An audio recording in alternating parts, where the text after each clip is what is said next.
최선을 다해야 삽니다. 이런 제목으로 열왕기하 15장 27절에서 38절 말씀을 함께 나누겠습니다. 미국 대통령 중에 지미 카터라는 인물이 있습니다.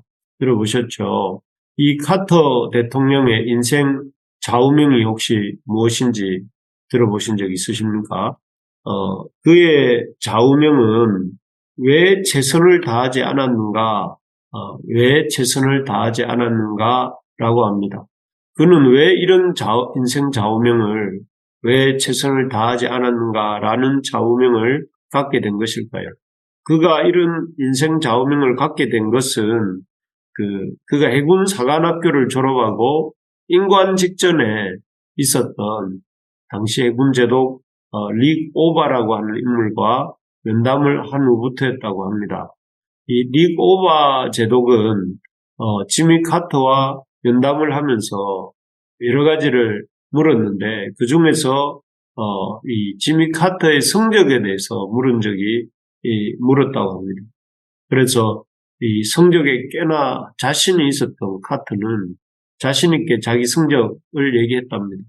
그러자 릭 오바 제독이 다시 질문하기를 그럼 최선을 다했는가?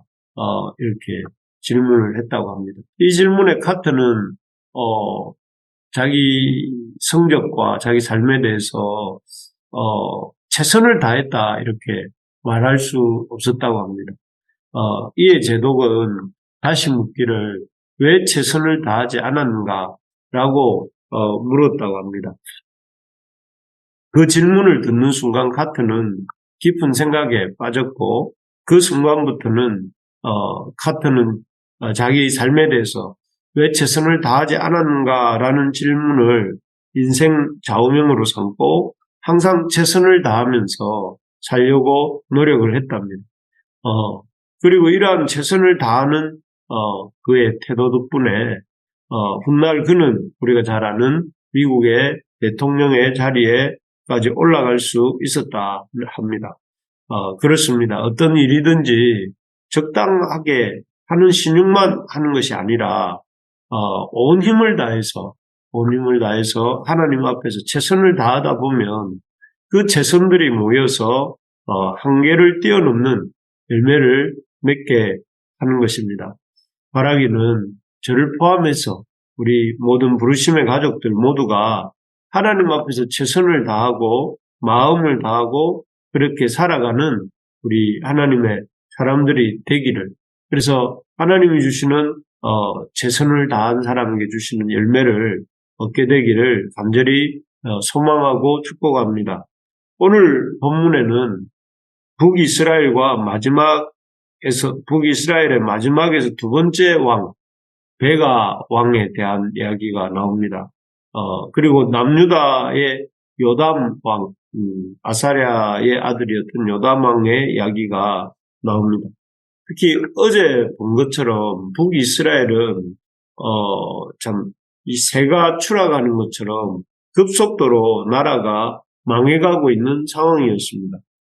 이런 비상적인 국가 상황에서 베가는 이스라엘의 왕이 되었습니다.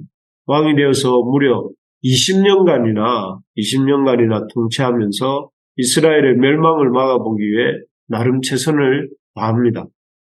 그래서 그가 가장 먼저 시도한 것이 반아수르 연합국의 어떤 연대를 형성합니다. 그래서 그는 계속해서 이스라엘을 위협하고 있었던 아수르에 대항하기 위해서 이 반아수르 정책을 펴면서 아람 왕 르신과 연합을 합니다. 그리고 어느 정도로 이 아수르를 경계하고 아수르로부터 나라를 지키기 위해서 애를 썼는가 하면 나중에는 이 아람 왕 르신과 힘을 합쳐서 이렇게 이 아수르와 전쟁을 벌이기까지 합니다. 그래서 나름 이 정신을 차리고 나라를 아수르의 어떤 위협으로부터 건지기 위해서 이 베가는 최선을 다했던 것입니다.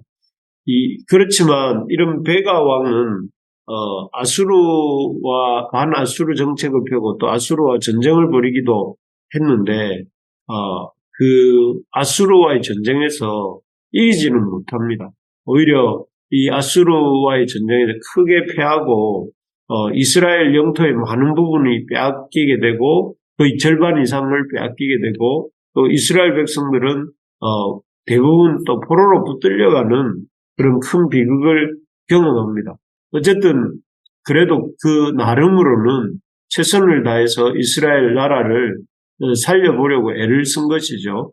하지만 이러한 베가의 애씀은 아무런 앞에서 본 것처럼 열매를 맺지 못합니다. 그리고 이 아수르와의 전쟁 이후에 베가는 배신을 당합니다. 자기의 부하 군대 장관이었던 호세아가 반란을 일으켜서 베가도 죽이고 또 정권은 베가에서 또 호세아에게로 넘어가는 일이 생기죠.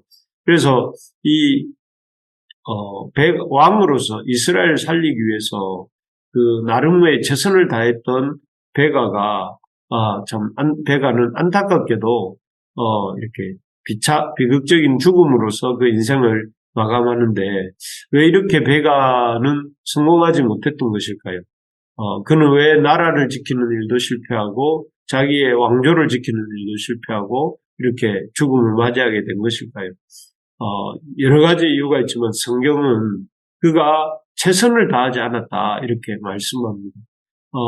그 증거로서 28절을 말씀하는데 여호와께서 보시기에 악을 행하여 이스라엘로 범죄하게 한 느밧의 아들 여로보암의 죄에서 떠나지 아니하였더라 이렇게 적고 있습니다.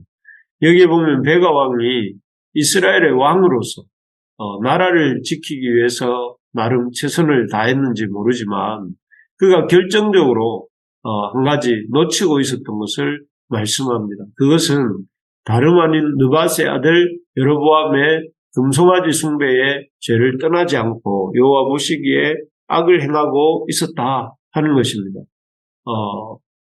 하나님 앞에서 하나님과의 관계 회복을 빼고 나머지에 다 최선을 다했다 이렇게 말씀하는 것이죠. 아마도 이 베가라는 왕은 이 금송아지 숭배를 너무나 오랫동안 해오던 그 이스라엘 나라의 그런 풍습에 젖어서 금송아지 숭배는 당연하다고 생각하고 있었는지도 모르겠습니다. 그래서 왕은 이 베가는 왕이 되어서 금송아지 숭배는 그냥 남겨둔 채로 또 여러 가지 하나님 앞에 죄 짓는 일은 남겨둔 채로 그 외의 것들에만 최선을 다하고 나름 힘을 다했던 것이죠. 하지만 하나님께서는 이 베가 왕이 거듭해서 이전의 왕들의 죄를 이렇게 답습해서 계속해서 이 금송아지 우상숭배의 죄를 이렇게 행하고 있는 모습을 그냥 보아 넘기지 않으셨습니다. 심판하십니다. 심판하셔서 아수르 왕 디글라필레셀에게 많은 땅들도 빼앗기게 하시고 또 베가 자신도 그 생명을 위협받다가 결국 반역의 희생물이 되게 하신 것이죠. 이것은 남쪽 유다 왕도 아사랴를 이어서 남쪽 왕이 된 요담도 마찬가지였습니다. 그는 비교적 아사랴 왕처럼 선했다. 그의 아버지였던 아사랴 왕처럼 선했다고 평가를 받습니다. 하지만 요담은 여전히 하나님이 그를 아주 축복하시고 귀하게 쓰시지는 않았는데 그 이유가 35절에 보는 것처럼 이렇게 되어 있습니다. 오직 산당을 제거하지 아니하였으므로 백성이 여전히 그 산당에서 제사를 드리며 분향하였더라. 요담이 여호와의 성전의 윗문을 건축하니라. 이렇게 보이는 것처럼 성전도 건축하고 또 나라를 튼튼하게 세우고 이런 일들을 했지만 그가 한 가지 빠진 게 뭐냐면은 바로 이 산당을 제거하지 않았다. 이 산당은 그야말로 성전에서는 하나님께 예배를 하고 산당에 가서는 우상에게 어떤 삶의 축복을 구했던 그 장소가 산당입니다. 그래서 이 산당은 솔로몬 때부터 제거되지 않고 계속 내려져 오고 있었는데 여전히 이 요담도 왕이 되어서 이 산당을 제거하지 않고 또 그대로 두었다는 것입니다. 그래서 백성들도 여전히 형식적으로 성전에서 하나님을 섬기는 것 같았지만 실제적 삶에서는 이 여전히 이 세상 사람들과 그 당시 세상 사람들과 다를 바 없이 우상 섬기는 우상에게 복을 구하는 일을 계속했던 것이죠. 그래서 결국 이 요담 왕도 하나님 앞에 참 하나님 앞에 선하였다고 칭찬을 받지는 못합니다. 하나님이 우리에게 원하시는 최선이 뭘까요? 하나님이 이 요담과 베가에게 원하셨던 최선은 어떤 것일까요? 그것은 온 마음과 뜻, 힘과 정성을 다해서 하나님만을 온전히 사랑하는 것입니다. 다르게 말하면 온 마음과 뜻, 힘과 목숨을 다해서 하나님이 아닌 것들을 참 버리는 것입니다.